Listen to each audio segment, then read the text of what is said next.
আমরা যারা RC হবিতে already কাজ করতেছি, আবার কেউ কেউ চাচ্ছি আমরা কাজ শুরু করব, তো আমাদের ট্রান্সমিটার রিসিভার নিয়ে একটা সবচেয়ে বড় কনফিউশন কাজ করে যে আমরা কোন ট্রান্সমিটার রিসিভার ইউজ করলে প্লেন, ড্রোন, কার, বোট আমরা সব কিছু বানাতে পারবো।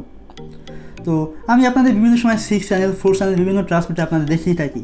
তো আপনারা আমাকে অনেকেই বলেছেন যে ভাই শুধু বোট এবং কারের জন্য কোন ট্রান্সমিটার রিসিভারটি ভালো হবে।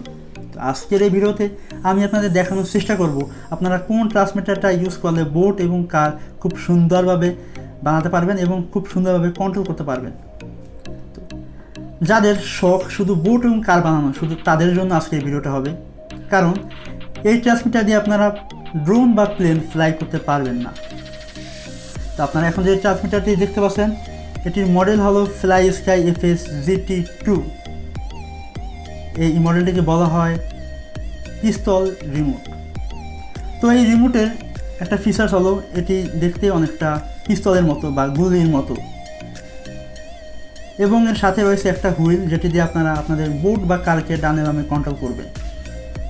এবং এই রিমোটের একটা এক্সট্রা ফিচার্স হলো এটিতে একটা ঢাকনার মতো আছে যার মধ্যে রয়েছে বিভিন্ন ধরনের ট্রিমিং সুইচ, বিভিন্ন ভলিউমের মতো দেখতে পাচ্ছেন, এবং রয়েছে দুটি LED ইন্ডিকেটর যেগুলো দেখে আপনারা চার্জ কতটুকু আছে আপনারা বুঝতে পারবেন, এবং ট্রিমিং করে আপনাদের কার বা বোটটিকে খুব সুন্দরভাবে কন্ট্রোল করার জন্য এর ট্রিমিংগুলো করতে পারবেন।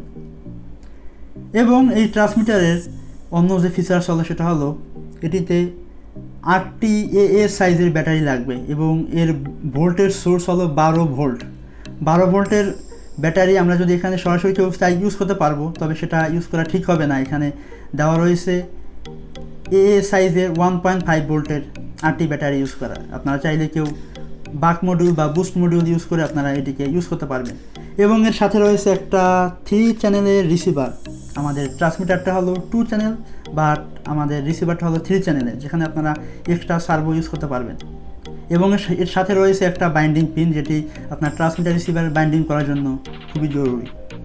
এবং এটির সাথে একটা বিশাল ইউজার ম্যানুয়াল রয়েছে যেটি দেখে এর A to Z শুরু থেকে শেষ পর্যন্ত আপনার কীভাবে এটিকে ইউজ করবেন, এটি কী ফিচার্স রয়েছে A to Z ডিটেলস এখানে দেওয়া রয়েছে। আপনারা দেখতে পাচ্ছেন কত বড়, কত বেশি পেজের একটা ইউজার ম্যানুয়াল। এটি নিয়ে আমি আর কথা বললাম না। তো এই ট্রান্সমিটারটি কোথায় পাবেন এ নিয়ে আপনাদের একটা কনফিউশন কাজ করতে পারে। এটি আপনারা পেয়ে যাবেন MMRC ভিডিওতে, আর না হয় আপনারা শাড়ি টেক গ্যালারি ফেসবুক পেজে মেসেজ দিতে পারেন, আপনারা সেখানে কিনতে পারবেন। এবং আজকে ভিডিওটা কেমন লাগছে অবশ্যই কমেন্ট করে জানাবেন, এবং ভিডিওটি ভালো লাগে অবশ্যই ভিডিওটি লাইক দিবেন, এবং আমাদের চ্যানেলটা সাবস্ক্রাইব করবেন মাস্ট। এবং নতুন কোনো ভিডিও লাগলে অবশ্যই আপনারা আমাদের কমেন্টে বলতে পারেন, না হয় আমাদের ফেসবুক পেজে মেসেজ দিতে পারেন। আমাদের টিম চেষ্টা করবে আপনাকে হেল্প করার জন্য। এবং আরসি রিলেটেড যে কোনো পার্টস আপনারা পেয়ে যাবেন শাড়ি টেক গ্যালারিতে। অবশ্যই আমাদের পেজে মেসেজ দিয়ে আমাদের সাথে থাকুন। খুদা হাফেজ।